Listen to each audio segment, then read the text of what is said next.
Yeah, man. Yeah. What's up, Papa? What's up, Papa? What's up, boo? Yes, my boy. Yes, my boy. Yeah. I got you the stretchy things in the truck. I'll bring it. It's big. Okay. It's big. And I got you some police boots. Man, I'm tired. I am fucking tired. Excuse my language, y'all. I'm sorry, but I just. Whew, I got a treat to show y'all. You ain't supposed to show everything, but this right here, I'm gonna show y'all because I don't give a damn.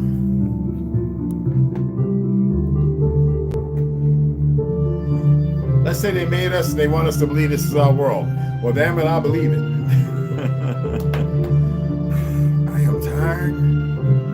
Holy smack. It's like 95 degrees or something. I don't know. It's a doozy. Woo, I love it though.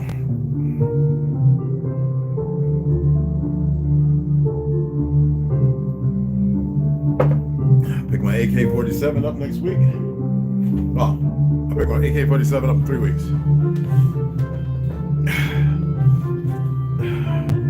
I had to get some work done on it.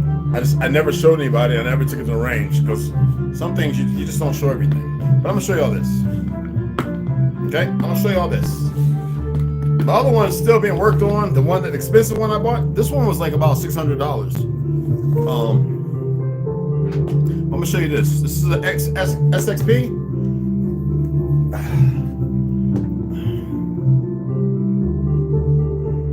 Oh, you come off now, bro. We don't need you on there no more, bro. And I get 10% off, but taxes and all that, and then some I had done to it. So, and I gotta throw that away. What do you think? So I put my Surefire right here, pressure plate on the other side. They'll turn it on. Check out the buzzer, right? What do you think? Pretty nice, huh? Pretty freaking nice, right?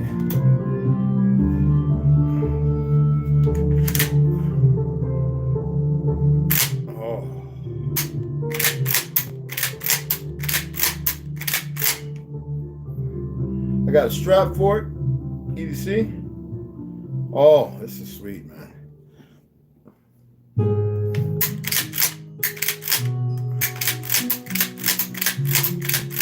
Oh man, I'm gonna rock and roll with this motherfucker. Oh.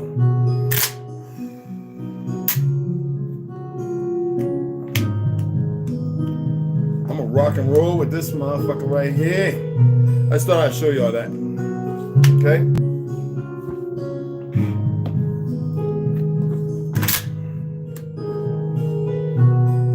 What y'all like that? You like that?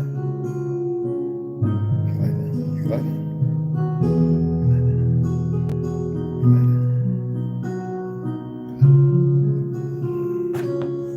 Ooh, this is my baby right here. This is my baby right here. It'll be at the range tomorrow. You know what I mean? I can't wait till my boys, my gun brothers come up, my tribe. You can't play with that. Stop putting your head all up in the business. God dang it. He like, every time I'm loading or I'm cleaning, he got to be in the oil, in the metal. He got to be in it all. I wish he knew how to operate one of these things. I'd be like taking a shower. I'd be like, yo, you watch the door. No, I'm just kidding. Not bad, eh?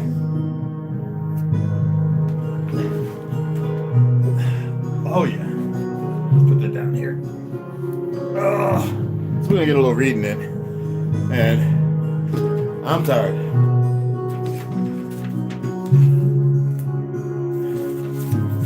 I am tired. You like the smell? I know it smells like a new car interior, all leather and everything. I know. Oh, y'all like the scope? Y'all like that scope? This is a True Glow.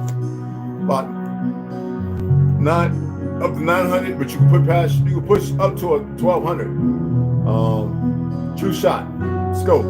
It's marvelous when you look through it. So I gotta take it out there tomorrow. I've got another AR that I built that I don't share with nobody. I've had these parts for a long time. I decided to put it together, and I'm gonna put this on it. And I'm gonna take my thermal out and do a little night shooting. But I'm gonna take it out daytime, scope this in, just to see how it how it plinks, and then I'm gonna get my thermal locked in again, and I'm gonna leave that on, the new one I have. So let's turn this down. Let's get some reading in, because I am tired, guys. Only ate 1 meal, and I'm drinking this is a banana, pineapple, and chia seed. And coconut milk. I was cramping like a bastard because I worked out this morning. I worked out for about a good 30 minutes. Calisthenics, isometrics, shoulders, everything's looking good. I weighed in at about 209 this morning.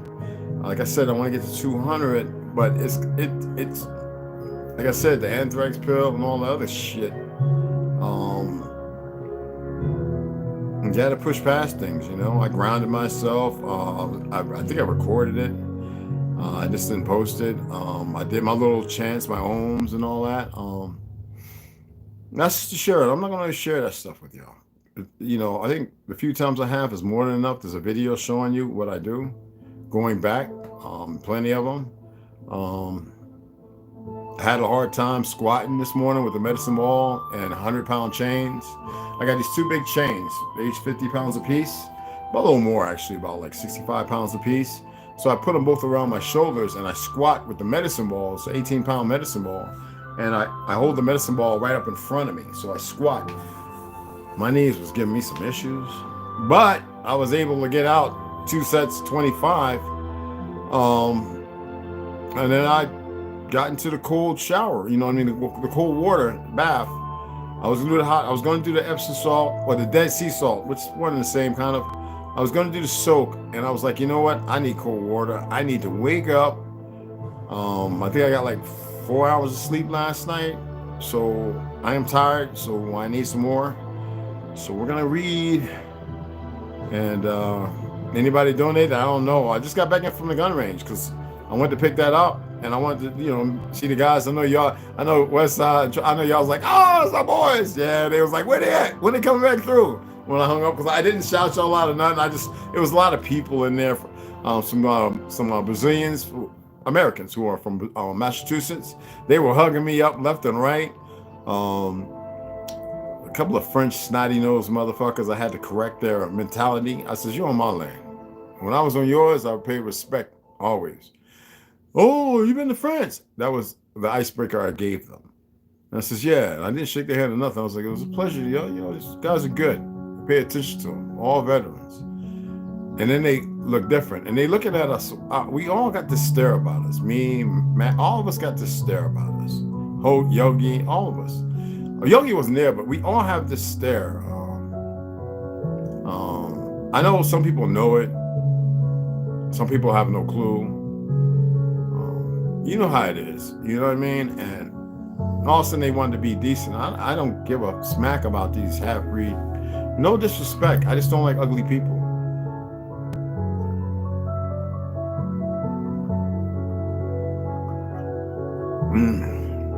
My boy was even like, "Red, I got your tacos, man." I was like, "Bruh, are they cooked?" "No, you want me to hook?" "No, man, just hold them for like tomorrow, Wednesday." Look, I'm going home. So I got like 2 of these cases. These cases are like 20, like I get 10% off, I'm a member. So I get 10% off. Ammo, I get 5% off. Well, I get 10% off ammo too. So I got like a few of these cases. So for all my builds and all my rifles and stuff, it's good to have them. Like if you decide to travel, to be able to put like a 3-point lock on it, besides the platform itself, But I was in there, and they're starting to sell a lot of different and new stuff. Like, I guess Major, the guy, one of the guys that own the place, Marine, he's selling. Realized that, people are asking for this stuff. Let me go ahead and get it in there. So anyway, let's go ahead and get the reading in, because I want to take me a little hour nap or something, man. But I didn't get nothing in the mail today. If I didn't go back to them, it might be something there. I'll see tomorrow. You know what I mean? So let's go ahead and turn the music down. Let's get in. Let me give you guys a shout out first. I need me some blue corn chips. I'm doing my best to lose some weight. I still gotta, you know, regular things with like 3 ingredients instead of 100. You know what I mean?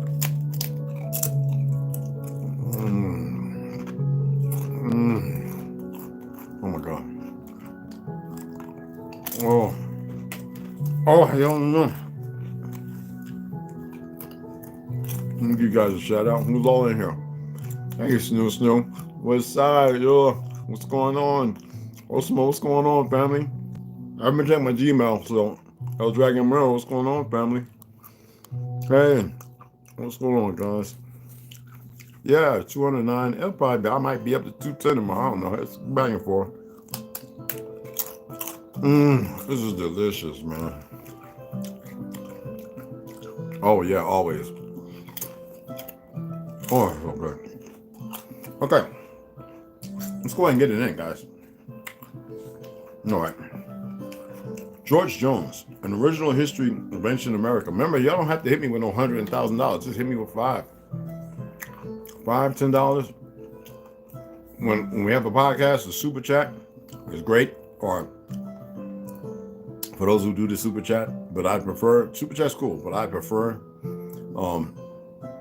just hit the Cash App. That way I don't have to pay no taxes, 40%. Isn't that crazy? Damn, these things are good. I'm hungry, yo. I really. I'm gonna eat myself into a sleep. Let's go ahead and get George Jones, An Original History of Ancient America, Old Brown classic, in case anybody's interested in purchasing the book. Okay. Thank you, Snoo. All right. We're going to read a couple of chapters, and a couple of paragraphs. We're going to keep it moving. Rondo, bring your ass over here, boy. I think they're doing a rolling notifications because some people hit me up talking about we ain't getting notifications when you're live, but we watch it. I'm like, okay. All right. Oh.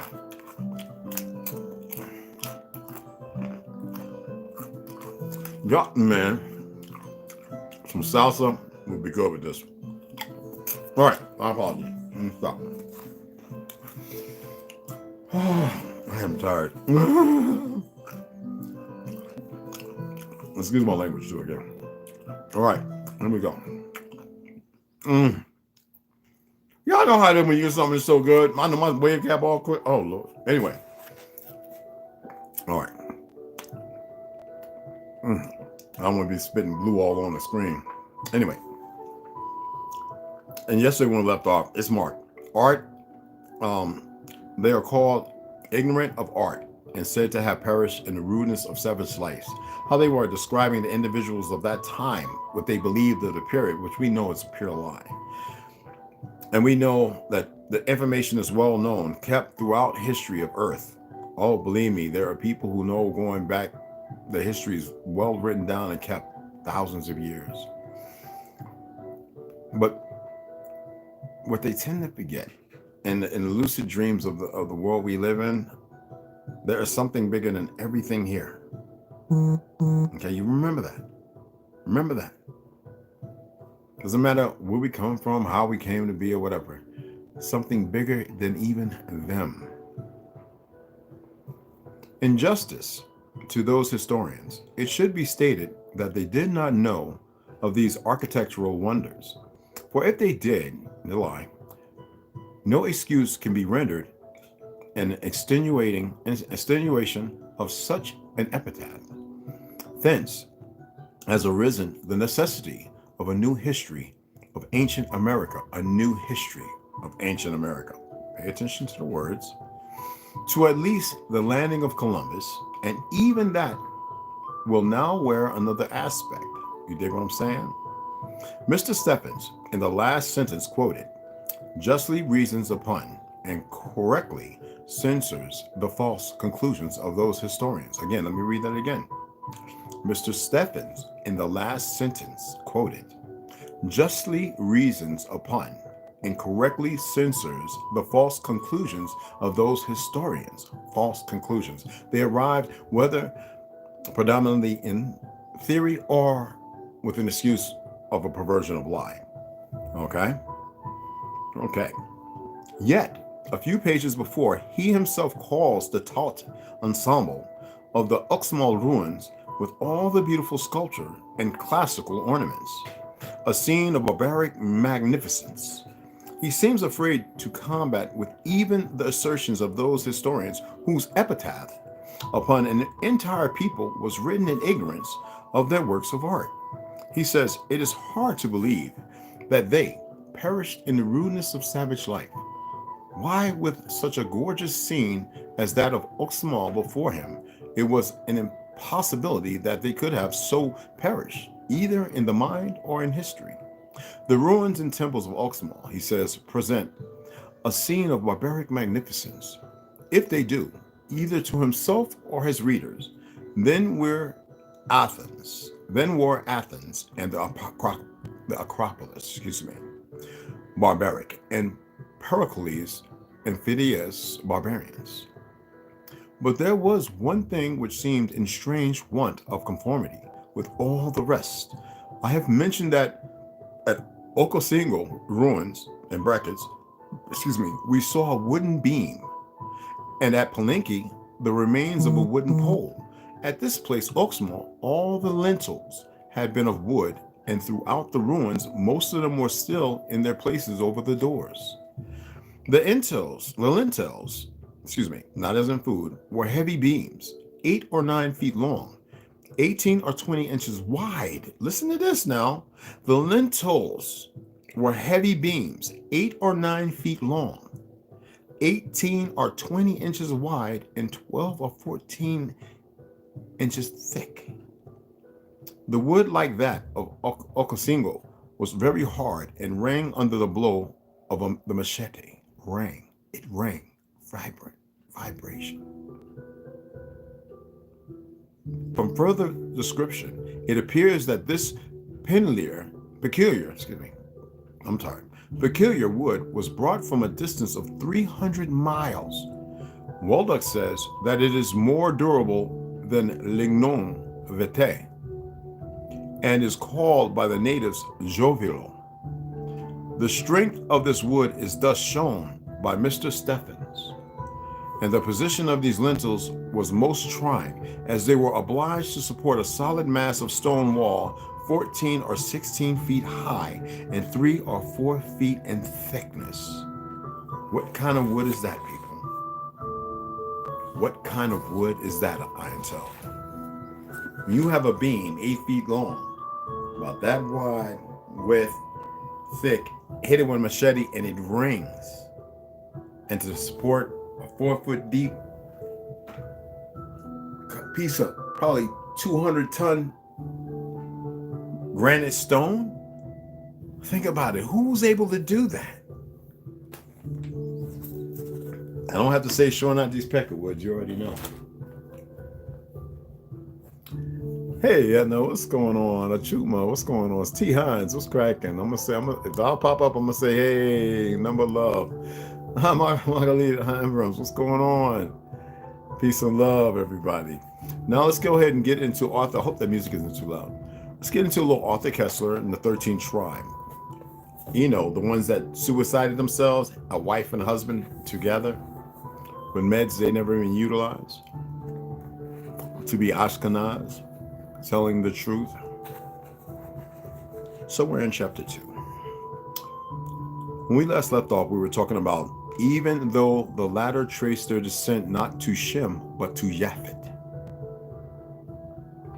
This development is well illustrated by what one might call the Khazar diaspora in Hungary.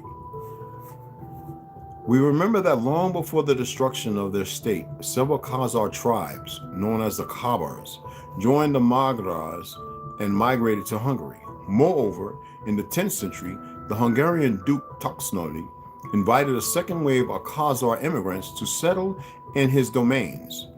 We can see above in chapter 3, verse 9, but we already went through that.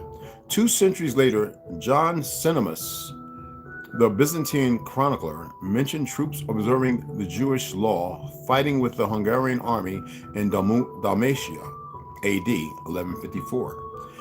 There may have been small numbers, and you can see a change in time frame, because you got to remember when it started in 9 something, all of a sudden, You dig what I'm saying? Small numbers of real Jews living in, look, there may have been small numbers of real Jews living in Hungary from Roman days, but there can be little doubt that the majority of this important portion of modern Jewry originated in the migratory waves of Khazars, Ashkenazis, who play such a dominant part in early Hungarian history. Not only was the country, as Constantine tells us, bilingual at its beginning, but it also had a form of double kingship, a variation of the Khazar system. The king sharing power with his general in command, who bore the title of Gyula or Gyola, still a popular Hungarian first name. And the system lasted, and if I'm chopping that word up, if you speak the language, correct me. The system lasted to the end of the 10th century. The 10th century, people. How would that be 900? Excuse me. Going into the 10th, well, year one, when Saint Stephen embraced the Roman Catholic faith and defeated a rebellious Gyula, who, as one might expect, was a Khazar, vain in the faith and refusing to become a Christian. This episode put an end to the double kingship, but not to the influence of the Khazar Jewish community in Hungary. A reflection of that influence can be found in the Golden Bull. The Golden Bull, the Hungarian equivalent of Magna Carta. So now you know Magna Carta. Issued AD, after we know what AD actually means, but 1222 by King Andrew II, in which Jews were forbidden to act as mint masters, tax collectors, and controllers of the royal salt monopoly. Jews aren't supposed to deal with money, so what are they doing over here establishing this fake ass, listen people, Federal Reserve, Ponzi schemes, and everything else? Well, they believe in the liars they work with, that's why. Indicating that before the edict, numerous Jews must have held these important posts, but they occupied even more exalted positions. King Andres, custodian of the revenues of the royal chamber, was a chamberlain, Count Teka, a Jew of Khazar origin, a rich landowner, and apparently a financial and diplomatic genius.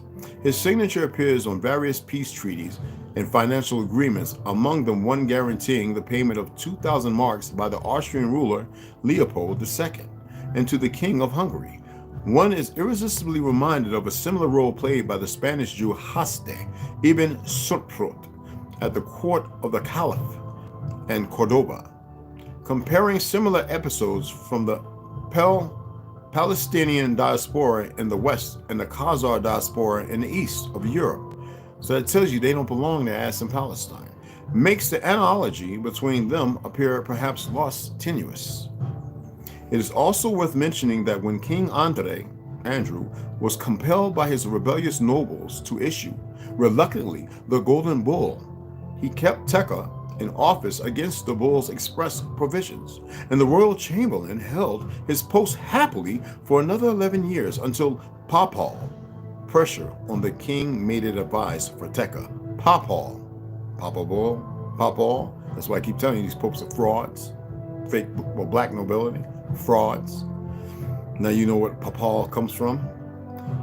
Made it advisable for Teka to reign and betake himself to Austria, where he was received with open arms. However, King Andre's son Bela IV obtained papal permission, an edict, to call him back, and Teka duly returned and perished during the Mongol invasion.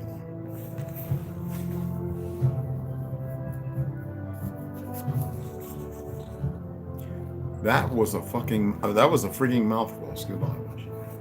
Was it or was it not? That was a serious mouthful.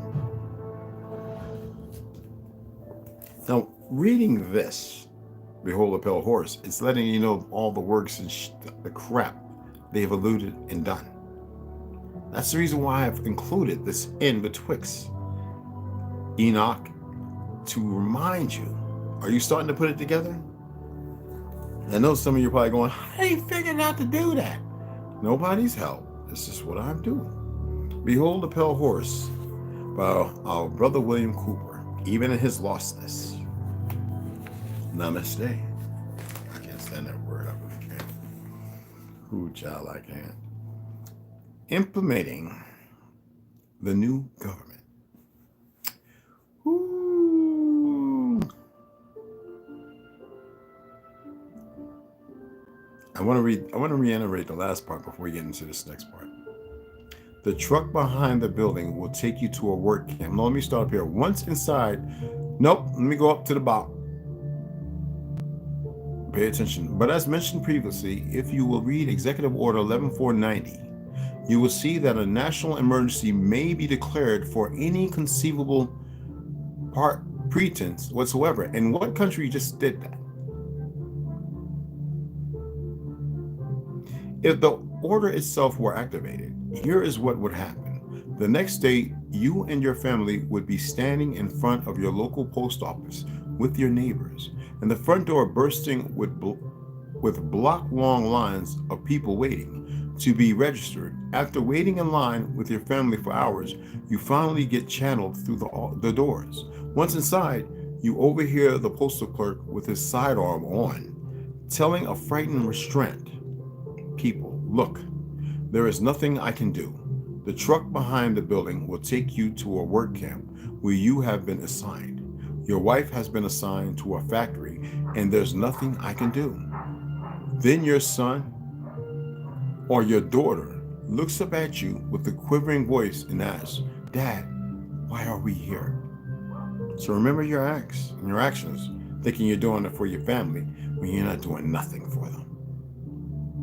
You're sitting on both your hands. Right now you are. Implementing the new government. Well, you see, there's much more to life in a free country than paying your mortgage. You have to be aware of what is going on and act accordingly. And participate in government. That is, get involved. Examining the organization chart on Executive Order 11490 to discover how we have all helped finance, and in parentheses it states, through our tax dollars, mind you, and the mechanics of the overthrow of our Constitution. Executive Order number 11490 designates certain authorities to the Office of Emergency Preparedness, which in turn designates authority to the various departments of the federal government. If order were implemented, it should state, if the order were implemented, the Post Office Department would be responsible for a national registration, and the State Department would be responsible for the protection of the United Nations personnel or property and prevention of escape from the United States. The Department of Defense would be responsible for the expropriation of industry and direction of services and national production system, control of censorship and communication, expropriation of non-industrial facilities, and the Commerce Department would be responsible for expropriation, selection, and international distribution of commodities. And in parentheses it states, which would be the actual looting of the United States, and Census Information and Human Resources. The Treasury Department would be responsible for collecting of cash and non-cash items and the recreation of evidence of assets and liabilities. The Justice Department would have concurrent responsibility with the Department of State for prevention of escape from the United States. For replenishing the stockpile of narcotics, for a national police force, and for correctional and penal institutions, and for mass feeding and housing of prisoners, and for use of prisoners to augment manpower, which would be slave labor. Now do you get reason why they're scanning your fingerprints for Nick's background? Why the ATF laws that they cannot write? Why you have certain people selected for government and they carry on as such? Hey, Grace Wolf, much love. Rondo, what's going on, beloved? You're paying attention? Abdul, what's going on, babe? Now, the federal bank, which is not a federal bank at all. So I love when people be talking that federal stuff. I be looking at them like, yeah, no hate. Would be responsible for regulation of withdrawal of currency The GSA, General Service Administration, would be responsible for confiscation of private property for government use, and Health, Education, and Welfare would be responsible for nationalization of education, which the Department of Education has already done. Exactly. Health services, hospitals, and mental institutions. The Labor Department would be responsible for recruiting manpower, selecting manpower, and referring manpower, and allocating manpower to each particular person that was registered in the post office in this national registration, to which would be told where he or she was going to work. And then you have HUD for all my urban dwellers. You know what I'm talking about, that housing and urban development nonsense. Would be responsible for transfer of persons to temporary or permanent housing, so they would accommodate all the buses and trains for your departure, regardless of where it may be. Okay? In regional emergency planning and cooperation, the Transportation Department is responsible for emergency enforcement and control and movement of passengers, and the emergency cooperation of the Alaska Railroad. There are two specific agencies here that we need to look at and to keep in mind. They are HEW and Justice Department. As those two agencies are related to Department of Defense, under it, we have a Secretary of Army, Chief of Staff, Deputy Chief of Staff of Personnel and Law Enforcement, U.S. Army Forces Command, and Continental Army Reserves and National Guard. And under that, we have the four armies dividing up the United States. Under the 5th Army, we have the Provost Marshal, who is directly connected to the Deputy Chief of Staff for Law Enforcement Personnel. And under the Provost Marshal for the 5th Army, we have the 300 Military Police Prisoner of War POW Command at Livonia, Michigan.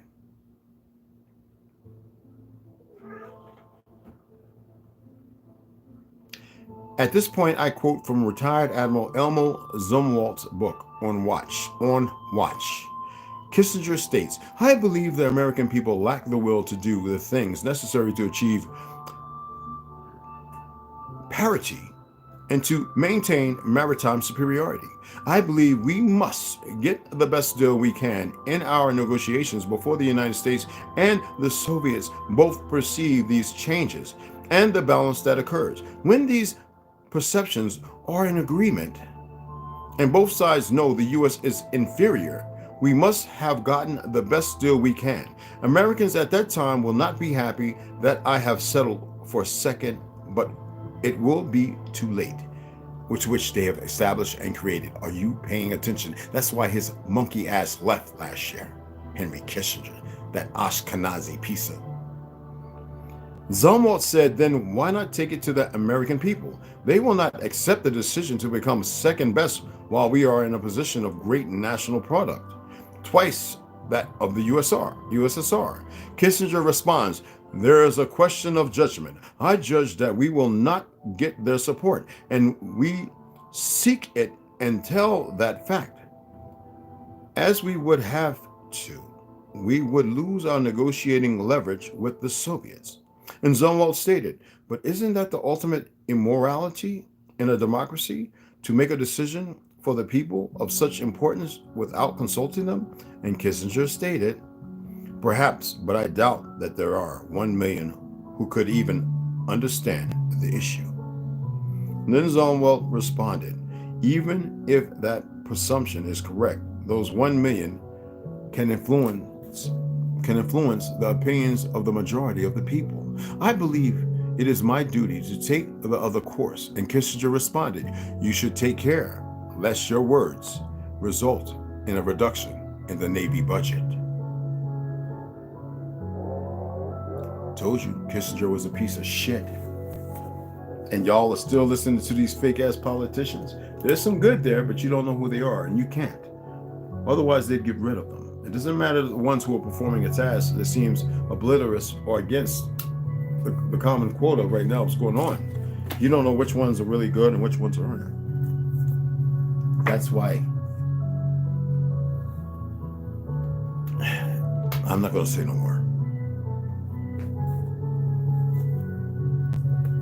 DNA of the gods, the Anunnaki creation of Eve, and the alien battle for humanity. Have y'all looked at any of those videos and looked at all them bald-headed motherfuckers with no eyebrows? Okay. This is by Chris H. Hardy. Yeah, he's an MD. I said I wouldn't say it, but what the hell? I'm tired and hungry. We last left off. I was going to share Wars 261, but there's no need. And where we were at was talking about her ancient temple abode, the Ana, that was given to her by Anu, simultaneously assaulting the population of Erech, her ancient city, and eager devotees, and she makes them captive. In parallel, she directed Naram Sin to destroy the Ikur and Nippur, Enlil's seat of power. And that's in Wars. He's looking at he's got a lizard in sight, 261. He, and in brackets, Naram Sin, and defied the words of Enlil, crushed those who had served Enlil, and mobilized his troops. Great wars, people. And like a hero accustomed to high-handedness, put a restraining hand on the Ikur. And these are groups of people. Naram Sin smashed the walls of the Holy of Holies of Enlil's temple in Nippur, defiled the palace, then attacked the inhabitants and carried off the possessions of the city. I'm just going over this again. Excuse me. A city that was the holiest of Sumar, at which point the gods react strongly and convene an assembly headed by Enlil. And they decide squarely to arrest Inanna and put her to trial. And that's how 9 gods, including Enlil, assembled a justice court, the 9 who judge. All right, remember that? So let's go into the MEs of the Great Pyramid. The third instance in which we learn a lot about the MEs is in the Second Pyramid War, which ended in 8,670 before the Common Era. Remember I was talking about 120 years? Every 5,120 years is what? Okay, do the math. And at 2012, we would have just crossed the crux of the second. And at its conclusion, so which we're in the state we're in now, its conclusion, we'll see the end of the dynasty of Marduk-Ra in Egypt and the ascent of Thoth on the throne, ushering in Thoth's dynasty. The first Pyramid War, 300 years earlier, was fought among Ra's descendants, Horus and his mother, Isis, fight for the forces of Seth, and the murderer of Osiris, and end up drawing Seth and his armies out of Egypt. Who was that? Is that Nimrod? Gilgamesh? Seth was the brother of Osiris and of his half-sister and spouse Isis, retreating toward the northeast. And Seth conquers the Sinai Peninsula, and in parentheses the states and its spaceport, and sets his dominion over Canaan, and in parentheses it states again, and the new control center on Mount Moriah, the future Jerusalem. And the Second Pyramid War is triggered by the death of Dumuzi. If you recall the drama, Marduk, after his younger brother Dumuzi raped their sister Gestanina, sent emissaries to arrest him, and this led to Dumuzi's death, probably during his rash escape. The pursuit order issued by Marduk was not a decision taken by the assembly of the gods. And in fact, the Enlilite clan did help Dumuzi to escape. Normally, the sentence for rape among Anunnaki was solitary exile. And maybe Marduk was just trying to arrest Dumuzi to put him on trial, or maybe he just had a fit of Anunnaki rage and overreacted. Inanna, the lover and spouse of Dumuzi, desperate and enraged by her loss, complains to the Enlilites gods and gets their full backing for launching a war against Marduk. Meanwhile, Marduk has retreated into one of his temple abodes, the new post-diluvial gateway to the gods and bound heaven earth, the Ikur, the Great Pyramid in Giza. Inanna starts mounting the attack herself, but Anu warns her that the Ikur has powerful weapons. The outburst is terrible and they will prevent you from entering.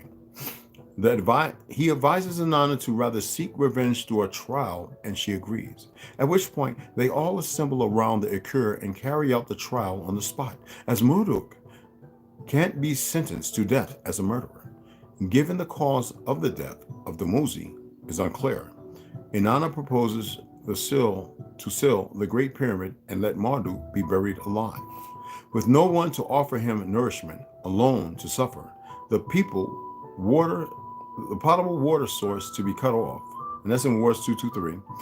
And Marduk is thus imprisoned in the king's chamber. It's not a burial ground. And it's bigger than you can even imagine. The second of this war and the imprisonment of Marduk has been found on Assyrian clay tablets in the ruins of Ashur and Nineveh. Nineveh, I am stubborn like Jonah. Nineveh. It was translated by Hendrik Zimmerman in 1921 and then published in Stephen Langlog's New Year Mystery text in 1923. Both scholars identified it as a Sumerian New Year Mysterium. Since the text shows a ritual dealing with the death and resurrection of a god identified as Bel Marduk. Bel means the Lord, which is also Baal. For all those people talking about, our Lord and Savior Jesus Christ, shut the fuck up. Let's note that there was all through the Middle Ages a tradition of Catholic religious theater called the Mystery, which derives from the Latin word mysterium, which you saw a lot of magicians utilize in the 1940s, which put into play religious and highly moral scenes such as the conversion of Robert, nicknamed the Devil, in La Mystère de Robert le Diable. These religious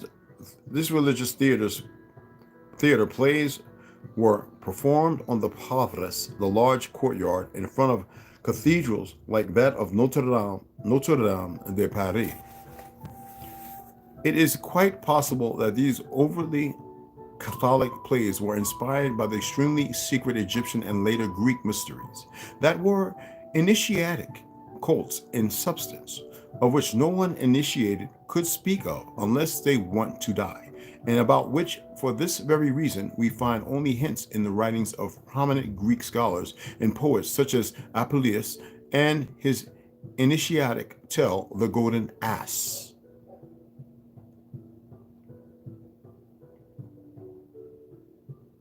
The golden ass from the golden bull. There's also a tradition of religious theater in Hinduism, especially sophisticated and highly artistic in Bali, where it is performed sometimes for 3 days and nights in a row with a full orchestra of about 15 musicians. The play's texts are extracts from the Ramayana epic. The Assyrian Mysterium text, its original Sumerian text, still undiscovered,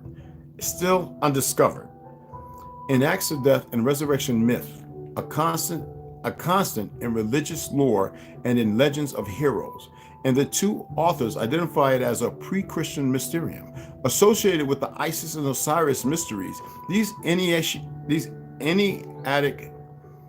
initiatic rituals were putting into play the death, the dismembering, and the resurrection of the god in an immortal life. It was thus retracting the pyramid text, describing and giving directions for the journey of the pharaohs, once deceased and embalmed, toward the realm of the afterlife, immolating the first such journey made by Osiris.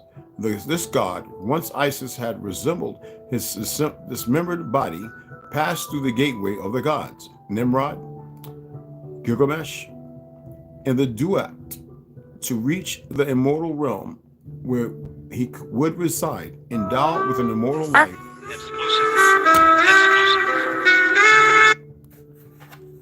Unbelievable. They don't know.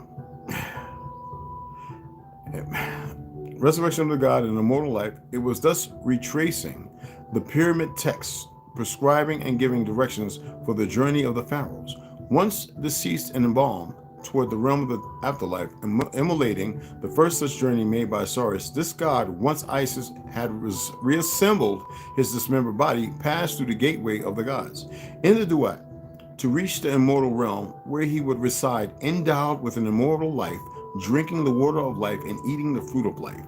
Encounters in 122, 129. In the Bel Mysterium, an appeal to Ishtar and Nana is made. Then Bel Marduk claims his innocence, after which the real murderer is found and sentenced to death. Then the text goes on explaining how Bel will be rescued from his entombment.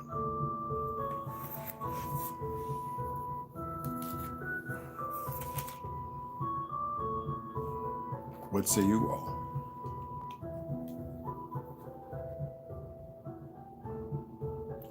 Sounds kind of familiar. Is it a play? Is it written to discourage, to change a different manifest because of a manifesto? We don't know, do we? But we can get there, right? The books of giants, the Watchers, Nephilim, and the Book of Enoch. Okay, this is by Joseph Lambert. I'm just gonna read a little bit in here because this gets a little. Chapter 48. When we last left off, it was Revelations and the fire lake and the fire, the second death, and anyone's name was not found written in the book. Remember? Okay, good. And in that place I saw the spring of righteousness, which was exhaustible. And around it were many springs of wisdom. And all the thirsty drank of them, and were filled with wisdom. And their dwellings were with the righteous and holy and elect. It's not water, people.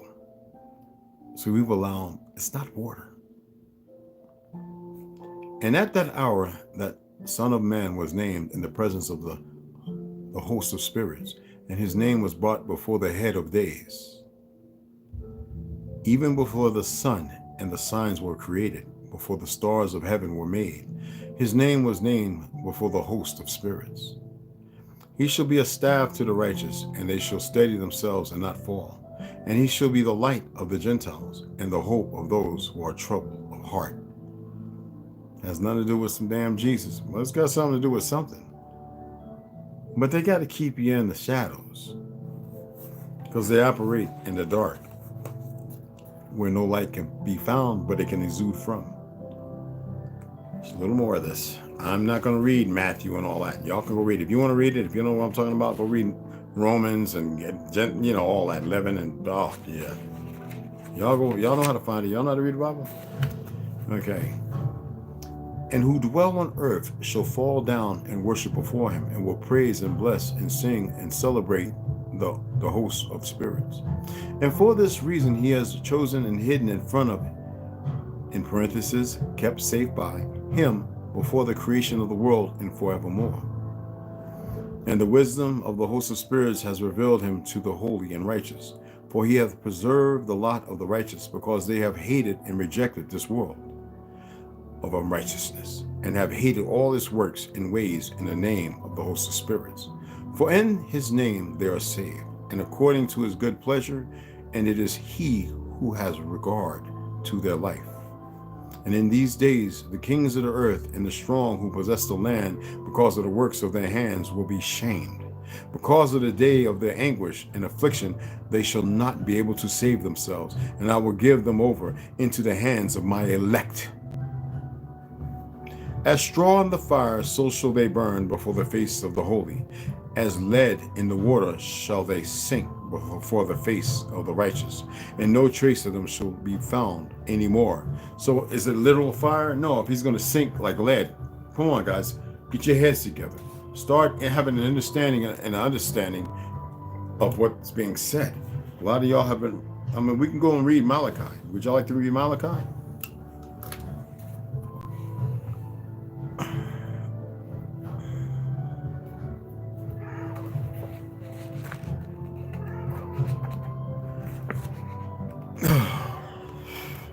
Okay.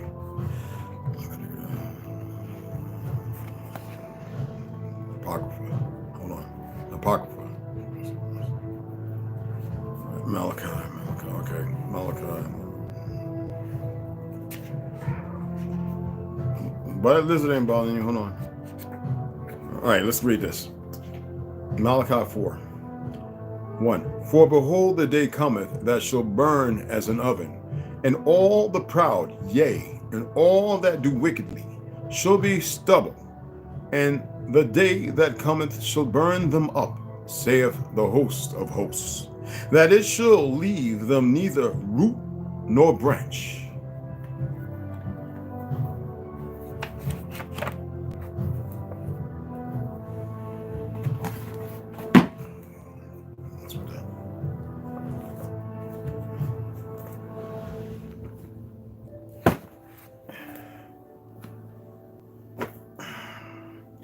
Exposing the expositions. Oh, wait, I'm almost there. Exposing the expositions, 1851-1915, revised 2021. Howdy Mikowski. That's why they watch this and they laugh when they see people reading certain stuff, but they don't really get it. Just leave it at that. So here we were coming to the end, but I wanted to stop because it's paramount that every once in a while when you're reading something that you draw in attention and then you cut it. Here we have, when we last left off, in the above footnotes are two examples from the San Francisco Exposition. The postcard is an obvious drawing, coloring, in of the photograph, just with the woman in the front right of the photo removed.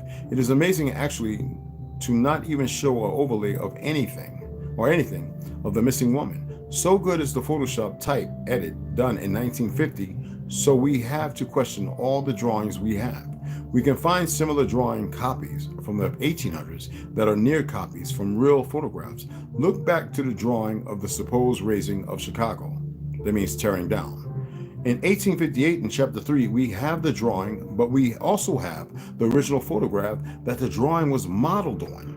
We can see that the drawing has been greatly dramatized, in fact, even made inaccurate from the photo to try and present the story rather than fact.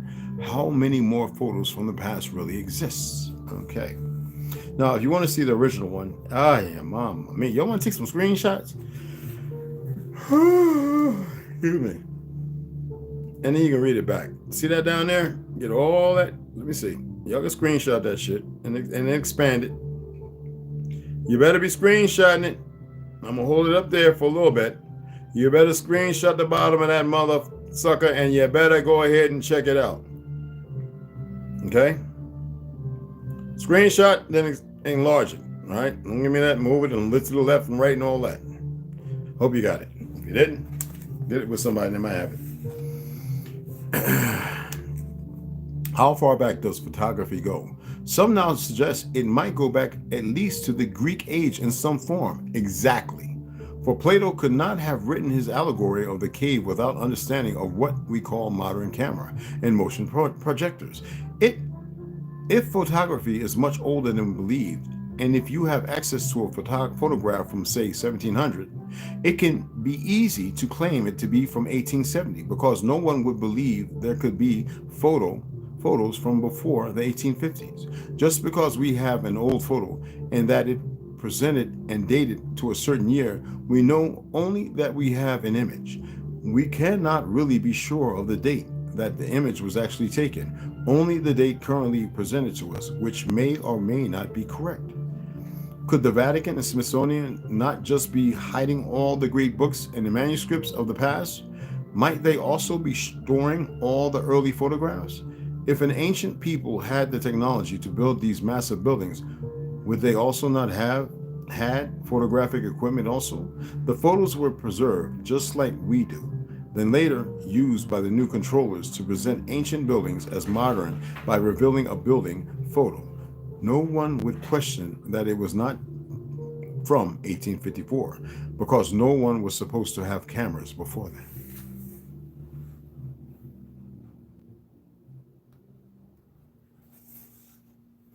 City fires and disasters. Baltimore, 1904.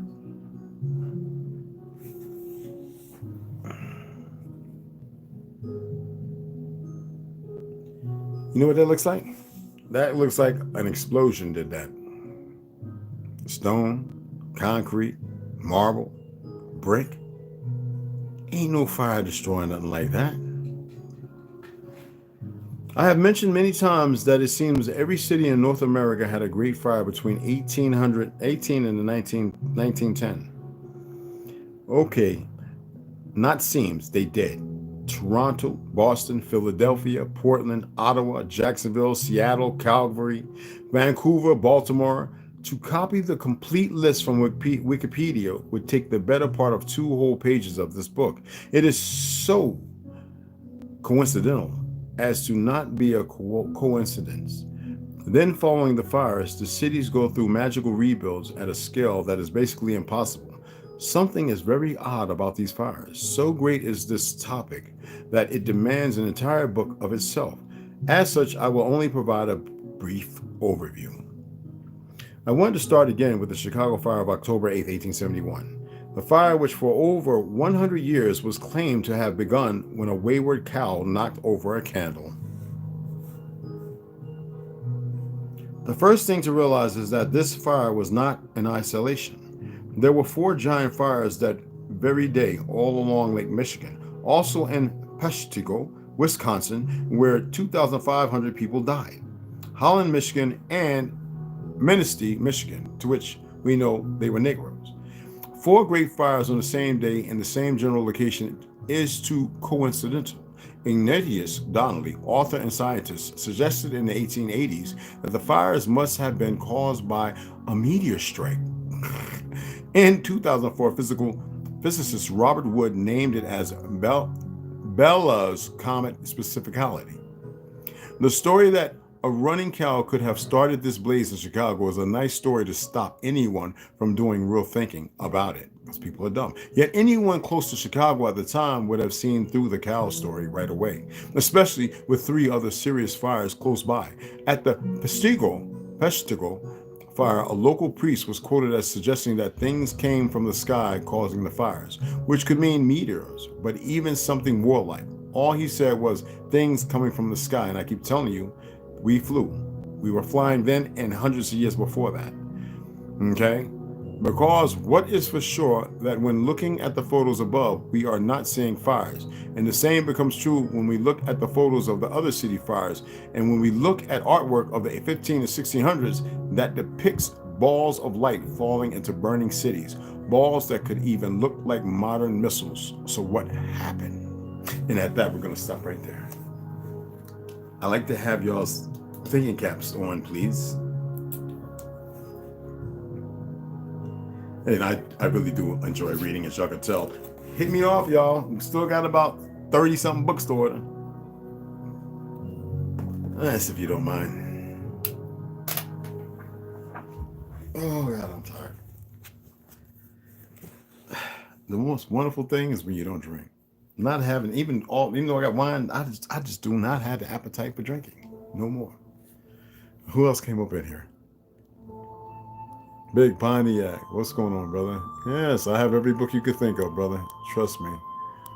Trying to play me. Siri always trying to play me. Oh, what did you say, Snoo? My apologies. Mount Weathers. Halitosis. Today, regulators seized control of First Republic Bank and sold it to J.P. Morgan Chase on Monday, a dramatic move aimed at curbing a 2-month banking crisis that has rattled the financial system, and with purpose. Yes, the FDIC has seized control of the bank over the weekend and auctioned it off. J.P. Morgan won the auction and is paying a cool $10.6 billion for the bank. Isn't that something? And so it begins. J.P. Morgan Chase moves to be first big U.S. bank with its own cryptocurrency, all with purpose. Let's say burn it down. Honestly. APJR. It means electromagnetic energy. But there are more of that than that. The things for remembrance. There are certain things that pertain to certain things.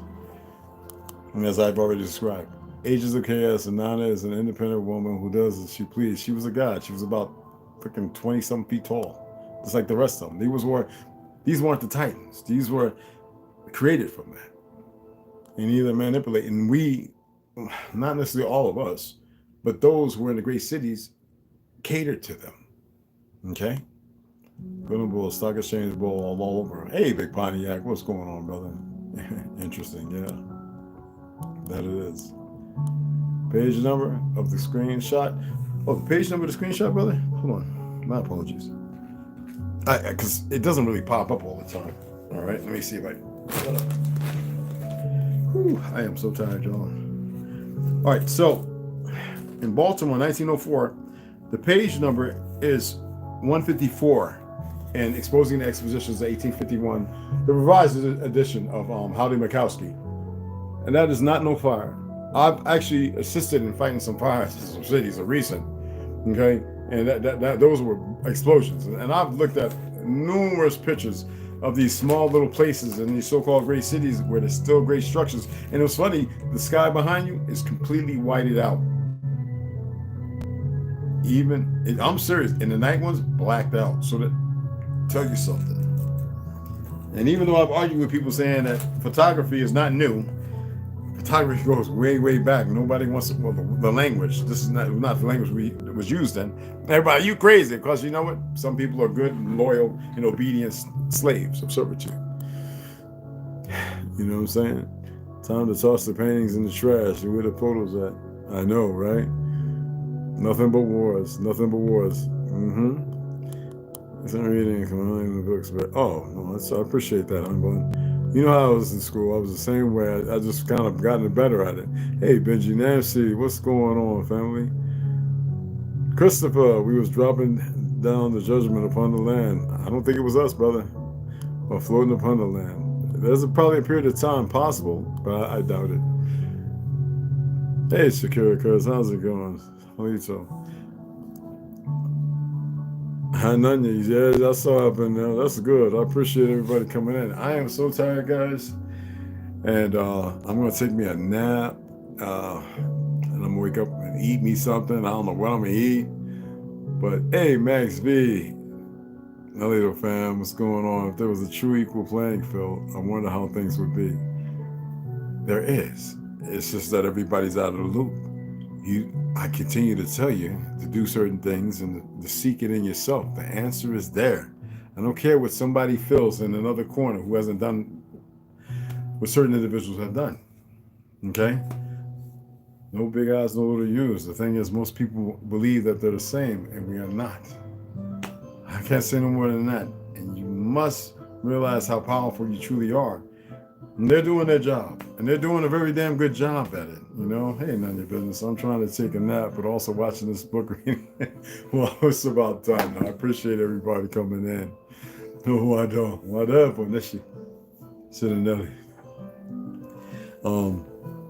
Right now, like I said, I was out in that heat, y'all, and I'm feeling it. Right now over here, my EMF reading is at 73. Oh, it dropped down to 68. Woo, that means I ain't got to climb all of them damn stairs. It just jumped up to 70. Oh, yeah, mama mia. It ain't going to kill me. You know me, I already got on my lamb underwear and t-shirt and socks, and I got my hat right there. I'm not even worried about this EMF. You want that lizard, don't you? You better eat them snacks, man. I'm like, me. Anyway, guys, I'm going ahead and shut it down. And I appreciate everybody coming in. Number of love and respect. Hold on. I got to plug this up. Is that 12%? I should just let it go dead, really. I don't need it, really. Not until tomorrow, probably. But y'all know how it is. All right? I was going to read 2 of them new books I got, but I'm going to get up out of this crap. Put on my hey, Papa, you want to say hi? Say hi. Oh, you just want some chips. I'm going to put on my Lazy Go Walk-Arounds, which is my Chinese uniform. A very old one, but I like to use like pajamas. It's short sleeve, you know. It's just shorts, and I'm gonna chill out, man. Put on some Motown. I'm gonna lay back and give me about 30, 45 minutes, y'all. I need it. You know how it is. Yeah, I did some shooting. All right, I wasn't gonna say nothing, but anyway, I'm done. Yo, if you're MF high, it may be your match. No, it's the fight. No. This is unnatural. Okay? It's everywhere. You just got to have the EMF to be able to check it. I would show you all the collar device, but I don't want to explain it on here. They might be like, where did you get that from? Okay? Just trust me. All right? It's coming from these repeaters. Okay? When I first moved in here before the 5G was up and running, it was at 40, 38, 40, and 3 and 4G. Come on. And I worked on nukes. All right? Again, you have one too. Was it on your phone? Do you have the real ones, military grade? Oh, okay. So you have that. See, I have the real, and I check it with the ones that there was like several I could download. I only found one that mitigated the same numbers. From those, oh yeah, the new age ones. So you must have got it recently. The one I got is from the 80s. A couple of them. Trust me. And the GP 5G doesn't mean like GPS is not. People think it means like satellite. No, it's ground projection. It's by repeater. And it's antennas and radars all around you, and it's being force directed, and they've networked it so it affects everybody. It's radiation. It's an EMF at a certain frequency or whatever you call it, which is a dead zone. And it's easy to test. And there was a couple of nights, and I think some people watching me on live on Facebook right around between 12 and 2 o'clock in the morning, showing them everywhere. It was bursts, showing that it was at the highest, and it lasted for over 3 hours. But it wasn't a burst. It was straight out repeater. That means they had turned, and we was heating and sweating, people walking outside, and I was like, I gotta go and see something. I jumped in my vehicle, took my and went riding around for 2 hours. And literally, it was the same level everywhere. I came back and I was like, you know what? Well, y'all asked for it, so you got it. You know? Had to test it on me in 85 in the military, so I know what I'm talking about. And I worked on nukes. Anyway, y'all, beloved sisters, and my wonderful brothers, and Rondo, West Side Trauma, when the fuck y'all coming? And all the other brothers who are kind of like newcomers, but you're not new. When are y'all coming? Come on through with us and have a good time. You know, if you got them, bring them. If you got ammo, bring some ammo. You know what I'm saying? Let's go and have a wonderful time, all right? Learn how to maneuver and move together, all right? Anyway, y'all have a grand evening. I'm going to take a fucking nap. And y'all can donate for the book fund. That's all it is. Appreciate you all. All right, Tian. Appreciate y'all. Love y'all all. I do.